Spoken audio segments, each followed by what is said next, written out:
Então, gente, primeiramente, boa tarde a todos. A gente vai dar início, então, ao primeiro PET Elos desse ano. Para quem não sabe, o PET Elos é uma parceria entre dois grupos PETs e tem o objetivo de promover a troca de conhecimento entre os alunos desses grupos. E hoje o PET Engenharia de Alimentos se reúne com o PET Engenharia de Materiais para realizar esse projeto. Em nome do PET Engenharia de Alimentos, eu gostaria de agradecer a presença de todos e a parceria com o PET Engenharia de Materiais, e espero que todos aproveitem bastante a nossa apresentação. A palestra de hoje vai ser Desmistificando Aditivos Químicos em Alimentos e será ministrada por mim, oi, eu sou Eduarda, e pela minha colega Beatriz. Bia, cada um oi. Nós duas somos alunas do grupo PET Engenharia de Alimentos. A palestra abordará alguns tópicos relacionados ao controle da utilização dos aditivos em alimentos, suas principais funções, além de alguns exemplos práticos de sua utilização. Então, Bia, por favor. Então, pessoal, para a gente dar início na nossa conversa de hoje, é importante que primeiro a gente fale bem sobre qual é o conceito de aditivo, né? O que é um aditivo e o que é um coadjuvante. São dois conceitos diferentes. Então, um aditivo vai ser uma substância que, segundo a legislação, vai ser adicionada intencionalmente em algum alimento, com o objetivo de modificar alguma característica dele. Pode ser uma característica física, química, sensorial. E essa substância, ela precisa constar no rótulo. Então, essa é uma parte muito importante, porque ela fica presente em todo o processamento do alimento. E um aditivo ele não pode ser colocado em um alimento em qualquer quantidade. Então, tem uma regulação, depois a gente vai falar um pouquinho, uma regulamentação que vai reger as quantidades e os alimentos em que pode receber aditivos. Já o coadjuvante é uma substância que tem alguma finalidade tecnológica e que ela pode ser inativada ou ela pode não aparecer no produto final, mas ela vai ser usada no processamento. Ela é importante, ela tem uma finalidade, mas diferente do aditivo que fica no produto final, fica no alimento, o coadjuvante ele vai ser adicionado ou eliminado. E daí ele não precisa constar no rótulo. Essa é uma diferença bem importante entre eles. E para exemplificar, a gente tem aqui um fermento químico, que é um aditivo, é uma mistura de substâncias que, quando estão na massa, reagem e liberam gás, aumentando o volume da massa. Como é um aditivo, precisa constar no rótulo. E o fermento biológico, que é uma mistura de leveduras ou até de micro-organismos, que através do processo de fermentação vai liberar gás e assim vai fazer com que a massa aumente de volume. E o fermento biológico é um coadjuvante, porque essa levedura ela vai ser inativada ao longo do processo. Então, aqui a gente tem um exemplo bem prático de rótulos de alimentos. O primeiro, a gente tem um biscoito que tem fermento químico na formulação dele. Então, ali no rótulo aparece fermento químico. Depois, a gente tem o rótulo de um pão integral, que foi utilizado fermento biológico. E, como vocês podem ver, tem muitos ingredientes, mas não tem fermento biológico ali, não tem levedura. Ela foi inativada, então não precisa constar.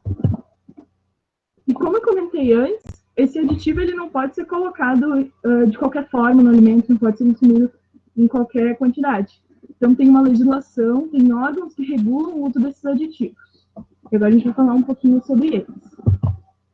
A gente tem o Codex Alimentários, que é criado pela FAO e pela OMS, e definem as quantidades e as necessidades dos aditivos em alimentos. E essas definições, elas são internacionais, é para todas as indústrias alimentícias, todos os produtos. E depois tem o GEFCA, que é um comitê científico da FAO e da OMS, que é responsável pela avaliação toxicológica. Então, basicamente, eles falam a quantidade que pode ser consumida de maneira saudável, sem gerar nenhum problema na saúde. Mas que parâmetros que eles usam para controlar o uso de aditivos, né? O que faz com que a gente saiba se um aditivo pode ser consumido de maneira tranquila por uma pessoa ou não? A gente tem parâmetros como o NOEL, que é o nível sem efeito observável, que é a quantidade máxima encontrada de maneira experimental, que não causa nenhuma alteração, nenhuma reação adversa. E essa avaliação experimental é feita com animais e é dado a eles essa substância de maneira gradativa. Então, estão dando um pouquinho, aumentando as quantidades, até que se perceba alguma reação, até que se perceba um problema. E daí a gente tem essa quantidade máxima que é encontrada. Depois a gente tem a IDA, que é a ingestão diária aceitável, que é a quantidade estimada da ingestão diária que a pessoa poderia ter ao longo de uma vida inteira daquela substância, daquele aditivo, sem gerar nenhum risco à saúde. E como essa saída é calculada? A saída ela é calculada através da divisão entre o NOEL pelo fator de segurança. E a gente vai falar um pouquinho mais do fator de segurança agora. Esse fator de segurança, o número 100, ele é considerado 100 porque considera que o ser humano pode ser 10 vezes mais sensível que o animal que foi utilizado para conseguir o NOEL, né, o animal que passou pelo experimento, e que alguns indivíduos podem ser até 10 vezes mais sensíveis do que a média de seres humanos, a média da população. Então, dessa forma, a gente consegue ter uma média e assegurar que essas variáveis todas vão estar contempladas nesse número, né? A gente consegue, de uma maneira segura, garantir que um aditivo pode ser utilizado.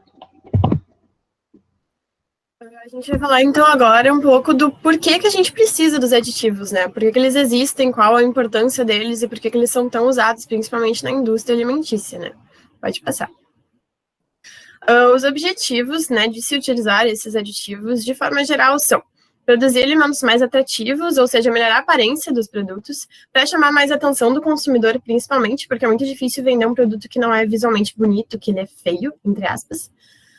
Aumentar a validade do alimento, né? Então, a gente traz o exemplo de produtos que, às vezes, nem conseguiriam chegar nas prateleiras do supermercado, porque são muito perecíveis.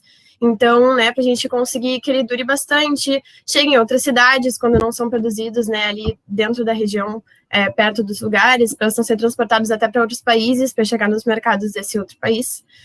Para facilitar o processamento, então, produtos que precisam, tipo, de uma ajuda na mistura de seus ingredientes na hora da sua produção, porque esses ingredientes não seriam misturados ou não conseguiriam ficar homogeneizados sozinhos. Atender a necessidade de grupos com necessidades nutricionais especiais, então, alimentos para diabéticos, alimentos para pessoas que são alérgicas, alimentos para intolerantes, e melhorar ou manter a qualidade nutricional, né, desses produtos, que não, às vezes não são tão ricos, nutricionalmente falando, ou que acabam tendo uma perda, né, de nutrientes na sua produção. Pode passar. Existem várias classes, né, então, de aditivos. Hoje a gente traz para vocês 3, as principais, digamos assim, que são aditivos de conservação, aditivos que melhoram propriedades organolépticas e aditivos com funções nutricionais. Então, primeiramente, os aditivos de conservação, né, servem para conservar, como o próprio nome diz, e as 2 classes principais são os conservantes e os antioxidantes. Isso, obrigada, Bia. Pode passar. Então, os conservantes, né, ajudam, como o próprio nome diz, a conservar o alimento, e eles são substâncias que impedem ou retardam a alteração de alimentos provocada por micro-organismos ou enzimas. O que isso quer dizer, né? Que, às vezes, esses micro-organismos ou enzimas podem dar alguma alteração, seja de sabor, seja de gosto, ou até alguma coisa que, no fim, caso a pessoa consuma eles, pode levar a uma doença, alguma indigestão. Então, essas substâncias impedem ou retardam, né, essa ação que os micro-organismos e enzimas têm. Pode passar. A gente traz para vocês como um exemplo o benzoato de sódio. Ele é aplicado principalmente em bebidas carbonatadas, xaropes, suco de frutas, margarinas, conservas de frutas e vegetais. E ali embaixo a gente tem um exemplo de lista de ingredientes de uma margarina, onde ali ele tem os conservadores benzoato de sódio e sorbato de potássio. Já os antioxidantes, o que acontece, né? Alguns compostos, quando eles entram em contato com oxigênio, sofrem oxidação e formam produtos. Esses produtos são peróxidos, são radicais, são aldeídos, entre outros, que estão ali citados. E esses produtos podem causar alterações no alimento, sejam a degradação do aroma dele, degradação da cor, degradação da textura, do valor nutricional. Então, os antioxidantes retardam essa alteração, porque eles interrompem essas reações que acontecem ali dentro. E, como o próprio nome diz, então, eles são contra a oxidação, né? Pode passar. Então, a gente trouxe o exemplo do hidroxibutionisol, mais conhecido como BHA. Ele é muito aplicado em margarinas, óleos e gorduras, alimentos processados. E na foto a gente tem um exemplo de uma lista de ingredientes de uma maionese. E é interessante a gente ressaltar também que o BHA mas muitas vezes utilizado com o BHT, porque eles têm um efeito sinérgico muito bom, eles funcionam melhor quando são utilizados juntos. Então, agora a gente vai falar um pouquinho sobre os aditivos que melhoram as propriedades organolépticas. Então, são aqueles que estão relacionados à cor, à textura e ao sabor de um alimento. Primeiro, as propriedades organolépticas, né? Elas são aquelas que a gente percebe através do tato, da visão, da audição, do paladar e do olfato. Então, primeiro, dos aditivos que estão relacionados à cor. É importante a gente ressaltar que a cor é um fenômeno psicofísico, o que essa palavra significa. Significa que vai muito além da nossa percepção visual. Uma cor, ela tem uma construção psicológica. Então, quando a gente olha um alimento, a cor dele vai influenciar muito na nossa percepção de gosto, de aroma, de sabor e até da qualidade daquele produto. Então, aqui a gente tem um exemplo bem prático. Quando a gente olha para esses morangos, qual deles que nos atrai mais? Qual que enche o olho, que tem cara de mais gostoso, mais atrativo, mais saboroso? Provavelmente de baixo, né? Provavelmente é aquele morango que é mais vibrante. Então, na nossa construção, na nossa mente, a gente tende a achar que um alimento com a cor mais vibrante é mais atrativo, é mais gostoso, é mais docinho. Então, isso tem que ser levado em consideração na hora de produzir um produto na indústria. Então, por que a gente adicionaria um corante num produto, né? Para compensar a perda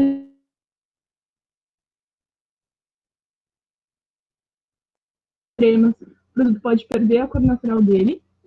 Para corrigir variações naturais da cor, então, por exemplo, uma safra de morango ela pode ter diferentes tons de vermelho dependendo da época, dependendo de onde foi plantado. Só que se tu produz, por exemplo, uma geleia de morango, tu quer que ela seja padronizada, né? Porque o consumidor vai querer comprar uma geleia de uma cor vermelha.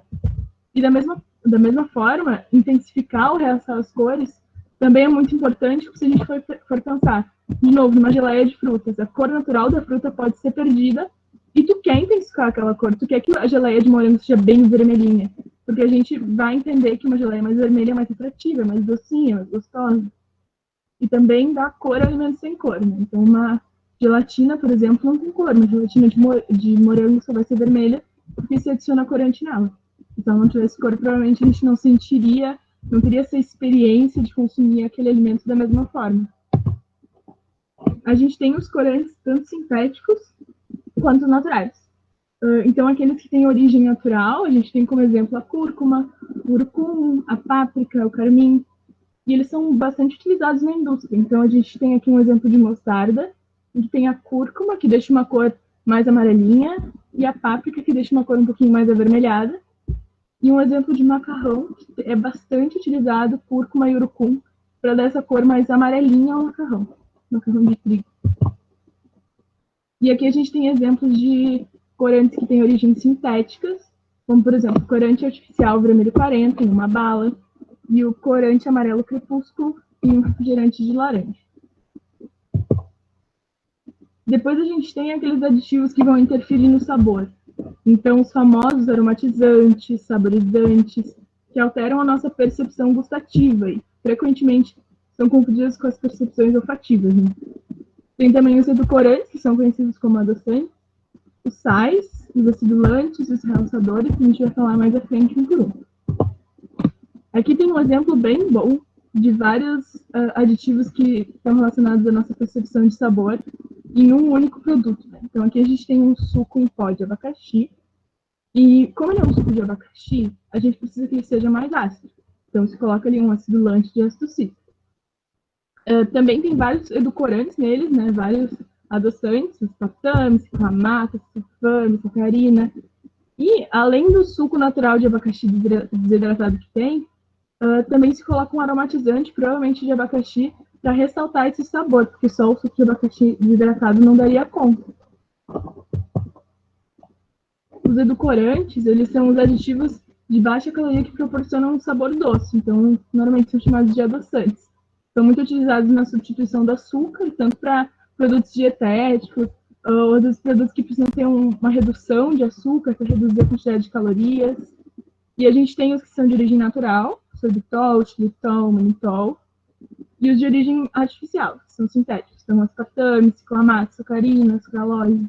E é importante ressaltar que eles têm um potencial de dulçor, né, que a gente chama bem diferente. Então, às vezes, um pode adoçar mais uma quantidade de produto, outro adoça um pouco menos. A gente tem um exemplo aqui de um refrigerante de cola que tem edulcorantes artificiais. Então, ele tem o exclamato, a sucralose e a sacarina. E é importante ressaltar que, se vocês olharem nessa rotulagem, ele também tem açúcar ali em cima, depois de água mineral gasificada. Então, é um produto que ele não é a versão diet de refrigerante, e mesmo assim ele tem edulcorantes artificiais. Então, para, às vezes, até diminuir essa quantidade de açúcar, diminuir a quantidade de calorias. Aqui a gente tem um exemplo de um chiclete que tem os edulcorantes naturais, então tem o sorbitol e o mannitol. Porque se vocês olharem ali na embalagem, ele também tem ali embaixo a descrição de sem açúcar. Então, muitos chicletes, muitos doces utilizam edulcorantes naturais para poderem se intitular sem açúcar, né? E, por exemplo, os chicletes não desenvolvem a questão das cáries. A gente tem a categoria de sais, então, desde o cloreto de sódio, que ajuda a realçar o sabor dos alimentos, até os extratos naturais amargos, que normalmente se encontram em formas de sais, como o lúpulo da cerveja, os sais de quinina, que fazem parte da água tônica, e os acidulantes também, que são aquelas substâncias que aumentam a acidez, né? Então deixam um produto mais azedo. E é muito importante em alguns doces para mascarar a doçura do açúcar.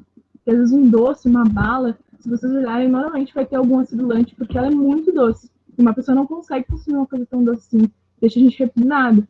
Então, se coloca algum acidulante, ele consegue ser mais consumível, assim, a pessoa consegue consumir quantidades maiores.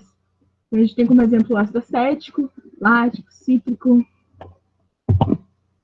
Tem também o realçador de sabor, que é muito utilizado, que é uma substância que ressalta ou realça um sabor ou um aroma de um alimento. São bastante utilizados em salgadinhos, em produtos salgados em geral, principalmente realçador de glutamato monossódico, realçador de sabor, glutamato monossódico, que traz muito aquele sabor humano, né, que seria aquele sexto sabor, sexto sentido que a gente tem, que a gente fala, seria o sabor humano, que é bem procurado. Falando então agora um pouco dos aditivos que são relacionados com a textura, né? Então, eles envolvem principalmente a visão e o tato, né? A gente vê um alimento que é bonito, que tem uma estrutura bonita, que nem aquele pudinzinho ali que tá todo bonitinho, formatadinho. E o tato na questão de quando a gente põe na boca e sente com a língua, sente com os próprios dentes, né? É a textura do alimento, seria mais macio, se não.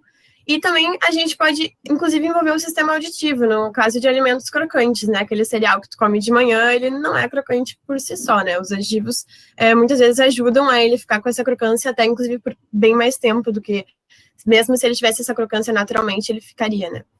Pode passar, Bia. Então, a gente tem os espessantes, que, né, eles têm a função de aumentar a viscosidade do alimento, espessar os alimentos, e a gente traz para vocês os exemplos de duas gomas, a goma xantana e a goma guar. Essas duas gomas têm origem natural, na verdade, a maior parte das gomas tem origem natural, e a goma xantana, ela é extraída da fibra do endosperma de uma planta, né?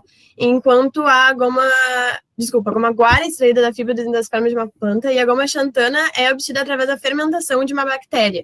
Então, é bem interessante a gente saber que cada um tem uma origem diferente, mas eles acabam tendo a mesma função de espessante. Inclusive, essas gomas, elas precisam ser utilizadas numa porção muito pequena para já dar essa característica, né, já espessar o alimento, assim, não precisa de muito e elas já agem super bem. Óbvio, vai depender do alimento que tu está produzindo, mas, no geral, precisa só de uma pequena porção. A gente tem gelificantes, que conferem a textura através da formação de géis, e os dois mais comuns que a gente encontra na indústria são a pectina e a gelatina. Ambos são de origem natural. A pectina, na verdade, ela significa em grego espesso, e ela é um dos componentes principais da parede celular das plantas, e é por isso que ela é encontrada principalmente em frutas. Então, é inclusive bem interessante a gente pensar que a principal fonte para a produção comercial hoje em dia de pectina é os resíduos das indústrias de suco de maçã e sucos de citros, né? Então, são coisas que iriam fora e que acabam virando um aditivo. Inclusive, dá para fazer pectina caseira na casa de vocês com a parte branca da laranja, que está entre a casca e os gominhos. Claro, tem que ter um processo, né, de hidratação e depois misturar com algum ácido cítrico, mas dá para fazer em casa e depois usar em geleias ou outros alimentos produzidos. Já a gelatina, ela também é natural, mas ela tem origem animal, né? Então, a gelatina, ela é feita a partir do colágeno dos ossos, dos cascos e dos tecidos de ligação de vacas ou porcos. Ela também pode ser feita dessas partes de aves ou peixes, mas é bem mais difícil de se encontrar e bem mais caro, né? Normalmente é de vacas ou porcos. E hoje em dia até existem opções de gelatinas vegetais, a gente põe entre aspas, porque elas na verdade não podem ser chamadas de gelatinas, gelatina tem que ser de origem animal, mas popularmente conhecidas como gelatinas vegetais, que têm sua origem de algas. Então, talvez vocês já tenham visto um agar-agar, né, que se chama o carragenina, que são essas gelatinas originárias de algas, né? É bem comum se usar principalmente para veganos e vegetarianos. A gente tem os estabilizantes, ali tem a frase, tornam possível a manutenção de uma dispersão uniforme de substâncias immiscíveis em um alimento. Essa frase é meio complicada, tem umas palavras talvez meio difíceis para alguns. O que ela significa, na verdade, né? Às vezes a gente vai misturar alguns ingredientes que não se misturariam, ou se misturariam, mas depois de algum tempo eles voltariam a se separar. E aí os estabilizantes, eles ajudam a estabilizar essa mistura. Ou seja, manter esses alimentos unidos e homogeneizados por ou só ali na hora que tu precisa, ou até o produto final, até ele chegar na tua mesa e tu comer ele, manter essa homogeneização, essa mistura. E aí a gente traz o exemplo do emulsificante leticina de soja, muito usado em chocolates, quase todos a gente vê esse emulsificante. E é interessante a gente ver que ele é um emulsificante, mas que ele age como um estabilizante, porque ele estabiliza uma emulsão, né? A maior parte dos emulsificantes são estabilizantes. Pode passar.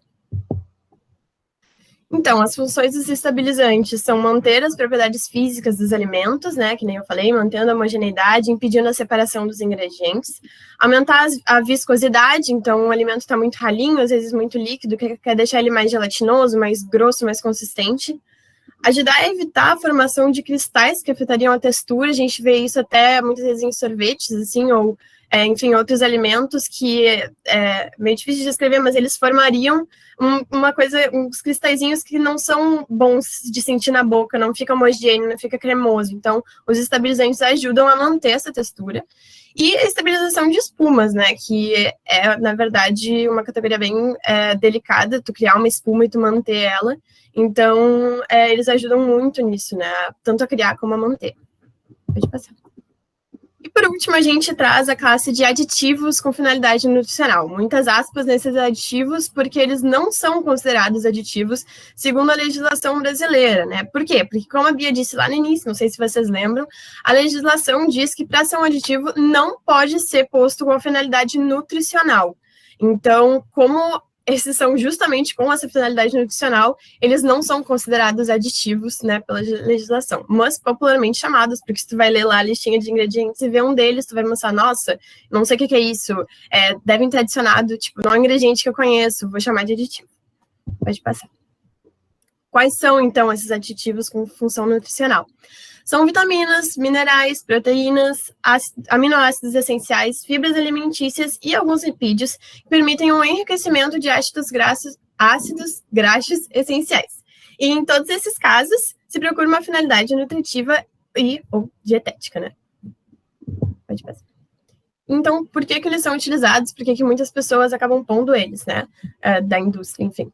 Primeiramente, porque pode ocorrer a perda do valor nutritivo, então acho que não vou dizer uma informação popular, mas assim, muita gente sabe que suco de laranja tem vitamina C. Naturalmente ele tem vitamina C, o suco puro tem vitamina C.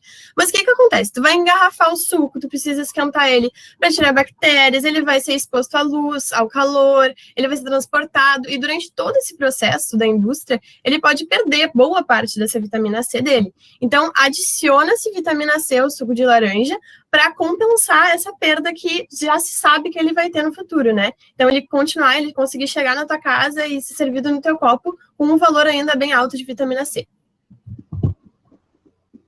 Com uma finalidade nutritiva particular, e aí a gente traz aqui o exemplo de um leite de soja, né? Ali tem o exemplo do cálcio como um dos ingredientes, e cada vez hoje em dia é mais comum a gente ver leites vegetais com adição de cálcio, às vezes até de uma vitamina B12, de uma proteína. Por quê? Porque é isso é esperado de leites animais, de leites de vaca, né? Tu tomar e pensar, nossa, eu tomo leite porque é bom, tem cálcio e tal. Se tu toma leite vegetal, ele não vai ter essa quantidade de cálcio. Então, isso ajuda a incrementar, né? Tu conseguir num leite vegetal o que tu tomaria, conseguiria num leite animal.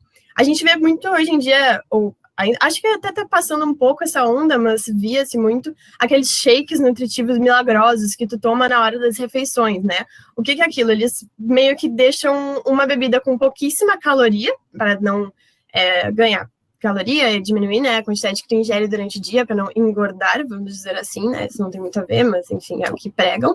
E enchem de vitamina, de nutriente, de mineral, para que tu tenha tudo que tu comeria numa refeição, todos os nutrientes que tu comeria numa refeição, ali num shakezinho, entende? Então, é mais ou menos isso, muito utilizados com dietas, né, enfim, pessoas que precisam evitar comer algumas coisas, pode passar.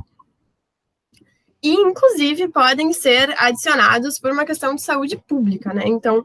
O que acontece? O enriquecimento das farinhas, não sei se vocês já viram, mas se vocês forem olhar todos os rótulos e listas de ingredientes de farinhas de trigo e farinhas de milho, vão ter ali do lado farinha de trigo ou milho, ferro e ácido fólico. E às vezes vocês já podem ter pensado, nossa, para que isso, essa farinha? Ou o que é isso, né? O que quer dizer? A primeira coisa é que ácido fólico é uma vitamina, então não precisa ter medo dele, né? A vitamina B9, para quem não sabe.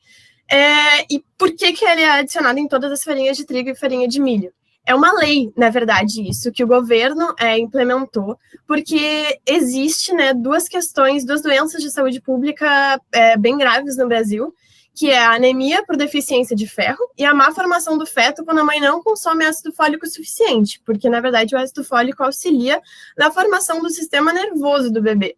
Então, o próprio governo foi lá e fez uma lei determinando que é obrigatório em todas as farinhas de trigo e milho ter. Por quê? Porque farinha de trigo e milho são alimentos muito populares. A gente tem em pães, em bolos, em massas. Todo mundo já fez alguma comida com farinha de trigo ou de milho. Então, muito consumido pelo brasileiro, né? Então, vamos adicionar coisas boas para que quando eles consomam, a gente já consiga resolver um pouco, pelo menos, desse problema de saúde pública. Gente, a gente trouxe isso para vocês por hoje, muito obrigada. A gente está abrindo agora para perguntas, então quem tiver, manda ali no chat, a gente vai lendo e respondendo à medida do possível, né, que a gente sabe responder.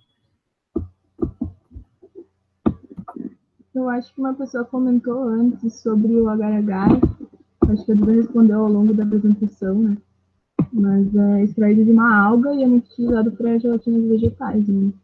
Tinha até uma linha de gelatinas que vendia. Sabe aquelas gelatinas pequenininhas, assim, que não derretiam com o calor, assim, ou tu deixava fora da geladeira e ela se mantinha.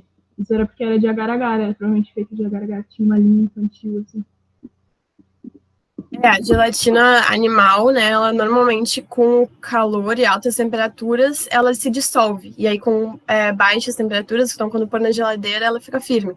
Então, as vegetais têm essa tendência a manter firme, né, ao longo do tempo, mesmo mudando de temperatura. Hoje em dia, tipo, né, vem muito aumentando, né, a demanda por agar-agar e outras gelatinas vegetais, mas a mais comum, principalmente quando tu compra um alimento já pronto, e daí tu vai ver lá nos ingredientes algum gelificante, balinhas de goma, balinha de ursinho, as dentadurinhas que todo mundo gosta de comer no cinema. Vou dizer para vocês que 90% é gelatina ainda, não é gelatina vegetal. O pessoal da Materiais comentou ali do flúor na água e iodo no sal, né? Realmente isso iodo também. Super importante para o metabolismo, né? Pouco consumido às vezes. E a ideia deles é justamente colocar num produto popular, né? Uma farinha, sal, que não tem como fugir. A Lohane perguntou, a adição do sal, se é considerado um aditivo. Acho que entraria na mesma categoria que a gente falou ali por último, que seria a parte de aditivos nutricionais, que daí, como tem uma finalidade nutricional, a gente não chama de aditivo, né, mas ele é adicionado. Então, não entraria como aditivo. Seria na última categoria que a gente comentou.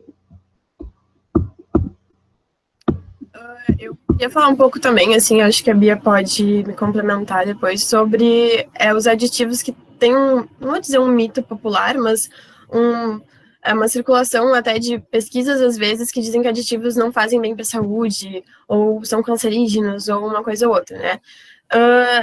Existem pesquisas, né, em si, que falam uma coisa, às vezes isso, às vezes aquilo. Muitas vezes nas pesquisas mesmo, eles dizem que se utilizados em grandes quantidades, os aditivos podem ser enfim, cancerígenos, fazer mal à saúde, mas que nem havia dito lá no início, existem testes para isso, e realmente, se tu, até tem um exemplo, acho que é da sacarina, né, Bia, que eles foram testar nos ratos, e testaram em grandes quantidades, eram 3 frascos de sacarina para cada rato por dia, assim, e aí realmente é um valor absurdo, ninguém consumiria isso, e aí o rato teve ali, o ratinho, problemas, não sei dizer quais foram, mas teve condições adversas, né? E aí, depois, eles foram testar com os aditivos numa quantidade normal, né? Que, assim, a pessoa consumiria e não teve problema nenhum. Então, né, como qualquer coisa, se tu consome demais daquilo, sim, vai te fazer mal. Mas ressaltando que principalmente os aditivos naturais, né, extraídos de plantas, de frutas, e alguns outros, eles inclusive podem fazer bem à saúde. Existem pesquisas que dizem isso. Por exemplo, as gomas, né, principalmente a goma guar, existem várias pesquisas da Universidade Federal do Ceará mostrando como ele faz bem para algum tipo de doença, não lembro qual é agora, mas que ainda não tem uma medicação certa para essa doença, ainda não tem uma solução para quem tem essa doença, mas a goma guara ajuda muito, ou algum componente dela que pode ser extraído dela, enfim, né? Então, quebrar um pouco o que a gente tem na cabeça de que aditivo sempre vai fazer mal para a saúde, sabe? Sempre vai ser ruim. Quanto menos a gente consumir, melhor, assim, né? A Fernanda fez uma pergunta ali no chat. Tem alguma tabela para considerar no caso de edição nutricional para poder fazer esse apelo na embalagem? Acho que o pessoal do grupo pode contribuir com a gente também, o pessoal do alimentos. Mas pelo que eu lembro, eu sei que tem que ter uma quantidade mínima, assim. Tem 2 fatores. Eu acho que, se não me engano, por exemplo, se tu adiciona fibra num alimento, para tu poder falar na embalagem que ele é fonte de fibra, ele tem que ter um valor mínimo daquela fibra alimentar. O professor Alessandro perguntou ali se seria ingestão diária recomendada ou referência de ingestão diária. Vocês?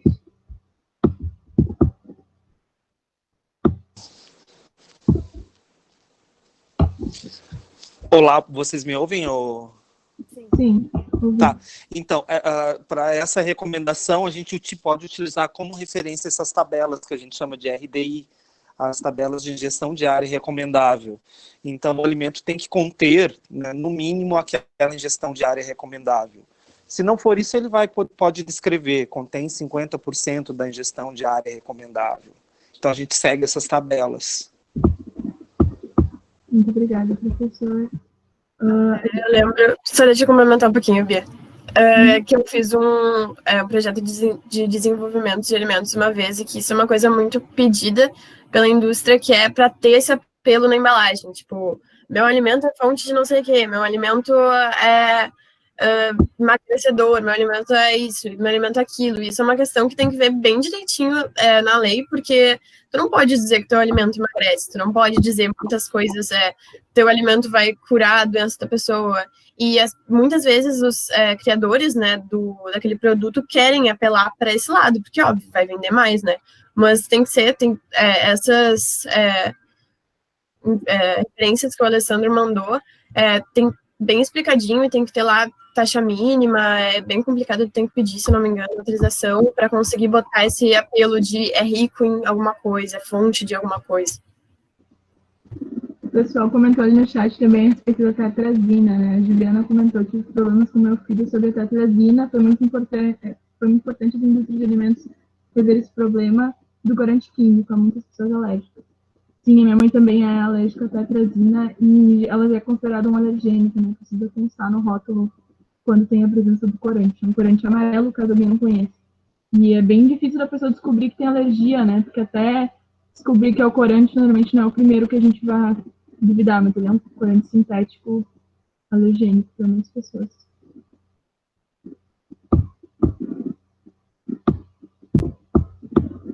Se ninguém mais tiver alguma dúvida, se tiverem alguma coisinha, coloque no chat.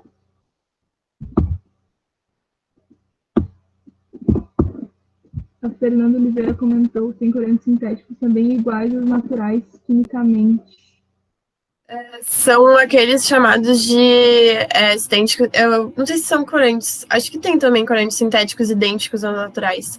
Mas daí existe essa nomenclatura dessa diferença dos naturais, idênticos aos naturais e os artificiais, né? Que daí seria. Tem o natural, que tu extrai de alguma planta, né? Ou fruta, enfim. Aí tem o idêntico ao natural, que seria a mesma molécula que tu extrairia, só que ela é produzida em laboratório, ela é extraída em laboratório, vamos dizer assim. E aí tem o artificial, que acaba não sendo a mesma molécula, mas que acaba dando o mesmo efeito, assim. Eu acho que isso é mais comum em aromatizantes, não sei se em corantes. Sim, em corantes também é bem comum. A única obrigatoriedade, de acordo com a legislação, é que se você usa o idêntico ao natural, no rótulo tem que vir descrito, contém corante idêntico ao natural. Ou se for o natural, vir escrito, contém corante natural. É obrigatório essa descrição no rótulo.